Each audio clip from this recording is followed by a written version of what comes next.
Hey you guys, it's Peter, and I'm back. Of course I'm back. I'm not going anywhere. Boost! I'm YouTube famous now. Available in 2020, the album Dad AF. Rock on, Goldust Woman. This is my third time filming this video. Let me just tell you, I start talking about this and I get so heated that I have to stop the video and re-record it. I'm like losing my voice, okay? Yesterday, I listened to a podcast with Keemstar called Mom's Basement. It's Keemstar's podcast, and he interviewed Jeffree Star. I did a reaction video to this interview. It's an hour and 4 or 5 minutes, and at the beginning of the interview, Keemstar asks Jeffree Star questions about the Davi Vanity situation. And then I would say the last third of the video is dedicated to Keemstar asking Jeffree Star questions about what happened with James Charles and Tati a year ago when all Dramageddon 2 broke out. And, you know, when I sat down last night, I had a lot of questions about what I had just listened to, but it was literally minutes after I made the video. And I said, you know, I'm gonna come back tomorrow. I'm gonna listen to the podcast again, and then I'm gonna come back tomorrow and kind of, you know, formulate my thoughts a little bit about it. I have so many more thoughts. I have real issues, okay, at this point with some of the things that were said in the interview. In the interview, the things that were said are so serious, and I think that at some points we kind of forget how serious all this stuff was. So, there is a point in the interview when Keemstar is correlating the tweets that Jeffree Star put out about James Charles to the tweets that he put out about Davi Vanity, okay? Which we're talking about two very, very serious situations here, okay? None of this is funny. These are very, very serious situations. And at that point, Keemstar says to Jeffree, he says, he asks him point blank, you know, is James Charles a dangerous person? And James Charles is like, or Jeffree Star is silent during that afterwards, and he is, you know, not really saying anything. Now, I have watched interviews with Jeffree Star in the past. I've listened to him when he's like in the Shane Dawson series and things like that. And it seems to me that there is a Jeffree Star that is very confident in the moment, okay? And we see pieces of that in this interview because he's like, you know, I'm an icon, baby, and I'm already a winner and all this kind of stuff. In those moments, if you listen closely, and this is something I've noticed for 3 years watching Jeffree Star, there is a different intonation to his voice. It's almost like he steps into character when he starts talking that way, okay? Compared to moments where he is kind of put on the spot to have a very real emotional response to something. If you listen to this last third of the interview, the inflection literally goes in and out through the whole part of it, okay? To the point where you can kind of tell when he is Jeffree Star the character, and this is what I want people to see, and Jeffree Star who's kind of put on the spot and doesn't really know how to respond to something. I have to believe that before Jeffree ever agreed to do this interview with Keemstar, that he asked Keem, like, what are the questions going to be? Typically, when celebrities or, you know, public figures go in and do these interviews, they're given a list of what the interview questions are going to be before they go into it, okay? Or kind of a roundabout idea. Like, I seriously doubt that Jeffree Star went in this interview with no idea that Keemstar was going to bring up Dramageddon 2. I find it really, really hard to believe that Jeffree Star would have agreed to that. Or it would have gotten to that point and he would have said, I can't speak about any of this, or I'm not going to speak about this. The other thing that was interesting to me going into this was that at several points in this interview at the end, Jeffree Star kind of alleges that there are certain things that he can't talk about. When I made my video yesterday, a lot of people said things about NDAs, non-disclosure agreements, okay? But what's interesting to me about that is there are things that Jeffree Star says, and then there are things that Jeffree Star doesn't say. If there were a non-disclosure agreement surrounding this whole situation, I would have to believe that he wouldn't be able to talk about any of it whatsoever, okay? The tweets, the allegations, what was said, what he knows, what he doesn't know, speculation, anything. He wouldn't be able to talk about any of it, okay? Or maybe there's an attorney behind the scenes that's saying, you shouldn't talk about this or you shouldn't talk about that.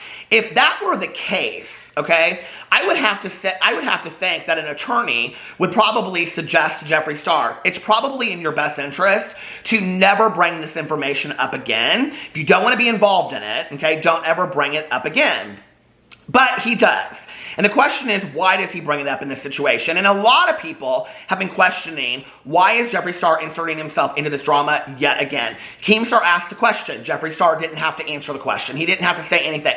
He could say, I'm not comfortable talking about this. I can't talk about this. My lawyer has advised me not to talk about this. There's a lot of things that Jeffree Star has been asked about that he will not talk about, okay? So he didn't have to talk about this. It was a choice, right?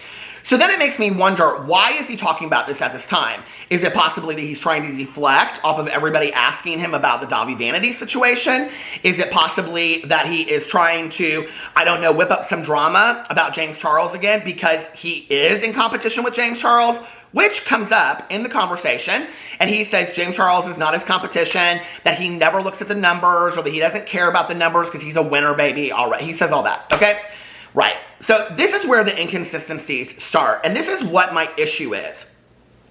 That having watched Jeffree Star over 3 years, there are always inconsistencies. It's like he puts something out there and then he pulls it back. Or something will happen and there's an actual tweet out there and then it's like the tweet, he'll act like the tweet never happened. The way that this whole part of the interview starts is that Keemstar says to him, okay, I have to ask you about the tweets. You put out tweets saying certain things about James Charles. And he says, is James Charles dangerous? Jeffree Star doesn't answer him, okay? He never responds to the answer or the question about the tweets either, about why did you put the tweets out, okay? He never says, A, no, he's not a dangerous person. He never says, I shouldn't have put the tweets out. The tweets were absolutely fabricated. There was no truth to it whatsoever. What he does say is, I have a piece of information, okay? Which at one point he says, I could go and I could play it for you to FaZe Banks, he says. FaZe, I could go in the other room and play it for you, and then you would understand why I did what I did, okay? Alleging that he has some kind of, allegedly, some kind of piece of information, which they put him on the spot and they ask him about. And it's like, and he kind of is like all over it doesn't make any sense. He's like, it's very complicated. And, you know, like, it's one person saying something and then somebody else, it doesn't make any sense whatsoever, okay? So then they start asking him, they're like, so you do have proof or you didn't have proof? Because basically the question is, they don't even have to say this. If you didn't have proof, why did you put the tweets out that you did? Oh, well, it was all Tati's fault. Everybody wants to make Jeffree Star the villain, but it was really all Tati. I don't know why I was involved in all this. Well, I'll tell you why you were involved in it. I went back and I looked up some tweets of yours, and here's a tweet that Jeffree Star put up, and the tweet is, and this was, there is a reason that Nathan banned James Charles from ever coming over to our home again. There's a reason why I haven't seen him since Glam Life Guru Tati's birthday in February. He is a danger to society. Everything Tati said is 100% true. So I'm confused, okay? This is where I'm really, really confused. Either the tweets are true, or you shouldn't have put out the tweets. It's a very simple question that Keemstar asked you, and you never answered the question, okay? So then why bring it up again? Why bring it up again when then at the end of the video, you say, you know, like, James Charles has already, like, suffered enough, like, his mental health has already suffered enough, right? Well, James Charles' mental health suffered when he said he was at one of the darkest places ever, okay? And now here he is again, at the top of his game, the most subscribed to beauty influencer on YouTube. His show, Instant Influencer, which is fantastic, just came out, okay? He's doing really well. James Charles doesn't ever talk about you. He never talks about Jeffree Star ever, okay? You're the one who is sitting there tweeting out things about this Charlie D'Amelio look that he did, saying, you know, James didn't disappoint again or whatever, he's always great. You're the one bringing it up in an interview. You're the one sitting there saying that he'll probably listen to this interview over and over and over again. But from me being objective watching it, it seems a little bit more like Jeffree Star is the one that's consumed with all of this, not James Charles at this point, right? So then at the end when he says that James Charles, will probably, like if he goes, I don't want to bring any more stuff to his, like he's already been hurt enough with his mental health. Right. Because Tati put out the video, and you supported the video by saying everything Tati said is 100% true. So if you want to point a finger at who is responsible for James Charles feeling like his mental health was in question, I can think of two people real quick, okay? So if you didn't want him to suffer again, why bring it up? Why bring it up at all? Just let it go. Unless you feel like there's a need to bring it up. And if there is a need to bring it up because you feel like it's that important, then why aren't you speaking about it? Like this back and forth to me, it's just all about control. And it's very, very scary because you're talking about serious allegations and you're talking about life-ruining, career-ruining situations. And yet, here we are again. He says in there, it's been a year and yet people are bringing it. No, you brought it up. Keem asked the question, but you didn't have to answer it. And you can say, can we just move on? Let's go back to something else. I don't want to talk about this on here. And it would have been done. There would have been no drama videos. The most would have been is Peter Monn sitting here being like, Jeffree Star won't address issues with James and Tati. That would have been it. It would never have been been brought back up again. Okay? So that was my issue for some of the video. But then the podcast. So then I started listening closely. Jeffree Star goes in and he talks about how Tati suffered the most. Well, first of all, I have one question, okay? One question about all of this that I wish somebody would ask Jeffree Star. He says in there that Tati should never put out the video. So here's my question. Did you know that Tati was going to put the video out before she did? Or like many of us out there, the rest of us, did you find out the moment that she hit publish and it came up on YouTube? Okay? That's what I want to know. Did you know about it before? Because to know that she was going to put it out before, if you in any way, shape, or form said, Tati, I support you in doing this, or you should put this, or everything that you say is 100% true, and then a year later you're coming out and saying Tati should never put that video out, you're throwing her under the bus, okay? Then he comes out and Keemstar asks, like this whole thing about Shane and whatever, and are you guys, and I kept on wondering why Shane's name kept on coming up in this. And then he said, like something about Tati and him being friends with him, and he goes, no, we are not friends with Tati anymore. And I know for the people in my comment sections were like, Jeffree always says we, and he's talking about, like he and his assistant and whatever, because people will make excuses for Jeffree Star for anything. I went back and I listened to the podcast. Again, go listen to it. I will link it first underneath like I did yesterday, okay? People were like, how do you find this podcast? It was the first thing linked underneath my video yesterday. No, he's talking about he and Shane, and they are not friends with Tati anymore. He's talking about he and Shane. If you listen to the podcast, he is talking about he and Shane, okay? Then he goes on, which I found this to be really interesting. He's talking about, Keemstar asks him about the series of the video, and wasn't it supposed to originally be about drama? And yet again, Jeffree says, well, I think the trailer was misleading and insinuated, or said something like this effect, that it insinuated there was going to be more drama in it. So it kind of felt to me like he was kind of throwing Shane under the bus. Like, well, that wasn't the series that I signed on for, and I didn't know that. What? You guys were so close during this whole thing. He's like, I always wanted it to be about the business side of it. I never wanted it to be about this drama thing. And then he says in there, he brings this up, right? Which he didn't have to bring this up. He's talking about, he just wants to do makeup and he doesn't like drama anymore, all this kind of stuff, which was interesting because he says in there that, he doesn't like drama and he doesn't want to be in it anymore, yada, yada, yada. And then at the end of it, he says, I like drama. We all like drama and attention. Well, what is it? Do you like drama or do you don't like drama? Okay. I need some clarification about it, right? And then at the end, he says that James Charles still thinks that he and Shane, Jeffree and Shane, tried to take down his career. Think about that for a second, okay? This is a really important part of the interview that I think a lot of people are missing.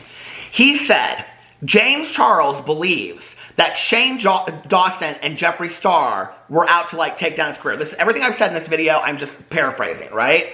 Okay, if that's the case, what does James Charles have? Why would he think that? And he said he thinks that he said he unfollowed somebody that is a friend of Jeffree's because he said you still support Shane and Jeffree. If James Charles, a year later, okay, is unfriending people because he still believes that Shane Dawson and Jeffree Star were intent on taking down his career, What does he know that we don't know? That's what I want to know, okay? And why throw that out there is my question. Why would Jeffree throw that out there? Like, that's almost kind of like you're baiting somebody to talk about it. And at the end of this, Keem says he's going to have James Charles on there next week. Now, I have a feeling you could put James on the spot about this stuff and he won't talk about it, okay? Because James knows this is going to hurt my career long term if we keep on bringing this stuff over and over and over again, because he's a little bit smarter when it comes to like the drama stuff, okay? He really is at this point. Like, I think he's wanting to stay out of it. James has tried to stay out of drama for a while now. So the fact that he's bringing this up again, I'm sure he's not real happy about. So anyway, there were so many inconsistencies in this, okay? First, he talks about Tati and how she was really affected by it. And he says, he says something about her numbers going down. And then he says, I don't know, is she still in the red? So he's talking about numbers, right? Then he goes in and he says, when he says something about being a winner or who won the whole situation. He goes, it's never been about numbers for me. He said, I don't really care about numbers. You just referenced Tati's numbers. Either you care about numbers or you don't, okay? And then he goes in there and he talks about, like, I don't know. It's maddening to me when he's like, I don't care about the money. I don't care about the numbers. I don't care about this stuff. You've literally built your career, okay, on high luxury bags, high luxury cars, a 25,000 square foot house that you're living in alone, okay? You know, I mean, literally, your entire career is based on the fact, I mean, he's so like, oh my God, some of the statements that he makes in the video or in the interview are like, he's like, I'm an icon and, you know, all this kind of stuff. And he says, Tati, I just because people became obsessed with me during this whole thing because I'm more interesting than Tati. No, that's not why, okay? I've always thought in this whole grand scheme of things, Tati was more interesting because I wanted to know why she felt like she needed to put this video out. I've always felt in this whole storyline that Tati was the one that held the piece to all of it, okay? So no, you're not the one that's more interesting in it. The reason that you are more interesting was, at that point, to some people, because you inserted yourself in it with tweets like this, okay? That's why. Had you not said anything, nobody would have even brought you along. You are the one that put the tweets out. You are the one that inserted yourself into the drama. How can you rewrite history and be like, no, this isn't true? Like, what? No, Tati, no. Like, I'm like so confused listening to this. I'm like, did you live the same time that through all of this? Then he goes in there and talks about every beauty influencer that he's ever come in contact with, he says is evil and money driven. And I'm like, you're going to talk about all these people being money driven, but yet you're the one that's like constantly showing off vault closets and a tour of your house. And what? Oh my God, like, let's just be for real. It's not like you're putting out a meditation book or some poetry, okay? It's not like you're a deep intellectual. People love you because of your, like, high-profile life and jets and traveling around the... What? And then he even says they get a taste of the Jeffree Star money. And I'm like, I literally, at this point, the arrogance is just beyond to me, right? But yet somebody that is that arrogant doesn't care about competition. He says in there, I could care less about competition. Okay. Well, then he says he watches other people's numbers. You know, it just goes back and forth. There's so many things that he says that he takes it out, you know, like, he's like, I haven't talked to James. And then he's like, but if James wants to sit down with me, he calls him that man at one point in there. He was like, you know, he's like, but if James wants to sit down with me and James wants to have a conversation and I'll play for him face to face, like, and I'm like, let me tell you something right now, okay? James Charles isn't asking me for a whole lot of advice these days. But if I was James Charles, there is one person I would never sit in a room with and let them try to control the scenario, and that is Jeffree Star, period, end of story, right there. I'm sorry. I would never sit in a room with that. And it's baffling to me, okay, that people do not see the inconsistencies when you can listen to a 15-minute conversation. I don't like drama. I like drama, okay? I don't watch numbers. I watch numbers. And that's just like 2 of like 5 things that he says in there, you know? Money-hungry beauty influencers. I mean, it's just like on and on and on. He basically throws everybody under the bus in the whole thing, except for Shane Dawson. I mean, he kind of does, but not really. And I'm like, this is just like... and he says in there, this is going to be like drama for months to come with basically for drama channels. Of course it is. Of course it is. because you brought it back up again. You lit the fire. A year has almost gone by. I was going to make a video and say, what have we learned a year later after Dramageddon? Well, apparently, some people have learned a lot. Some people have learned to stay out of the drama. Apparently, to you, the person that doesn't like drama, you want to keep on bringing it up, bringing it up, bringing it up. And I have to ask myself, as someone that is CEO of a very successful makeup company that is self-made, you say this all yourself, right? You're self-made. You've done everything on your own. You're one of the biggest makeup gurus, okay? You've been very successful on YouTube, and I will grant you all of that, okay? I think you are. I think you are unbelievably successful in what you do. Why then would you choose this moment to come out and talk about this again when you didn't have to, okay? Because to me, that has to be a business, kind of thought or a business move to that degree. Why would you do it then? I'm very, very confused why that would happen, I don't know. And then this cracked me up too, was when Keemstar said at the end, we're going to have James Charles on next week, and Jeffree said, well, I could be a call-in guest. Well, James wasn't a call-in guest on your interview, was he? And that was never even mentioned as a possibility. So anyway, still trying to control the whole situation and whatever. And painting this picture that, everybody wants to villainize him and everybody's out to get him. And no, that's not the case. That's not the case at all, right? People aren't over there villainizing Raw Beauty Christie because she's not putting out all of these problematic tweets, deleting them, tweeting them, deleting them, making very serious allegations and not standing behind them. There's a lot of people out there. There's a ton of YouTubers out there, a ton of beauty influencers out there that are like, hey, I just want to do makeup, okay? Leave me out of the problems. I don't want any part of it.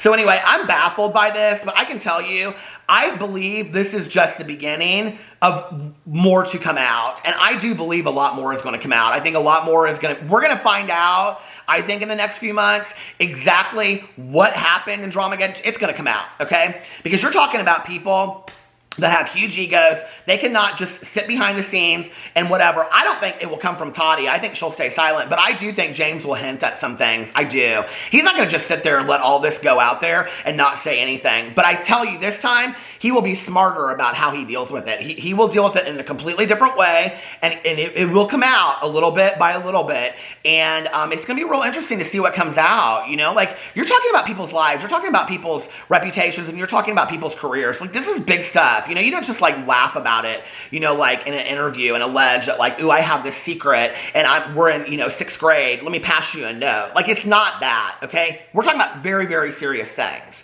Serious enough that if legal is involved, we probably shouldn't be talking about it at all. So anyway, let me know what you guys think in the comment section below. I love you and I will see you back tomorrow. Bye.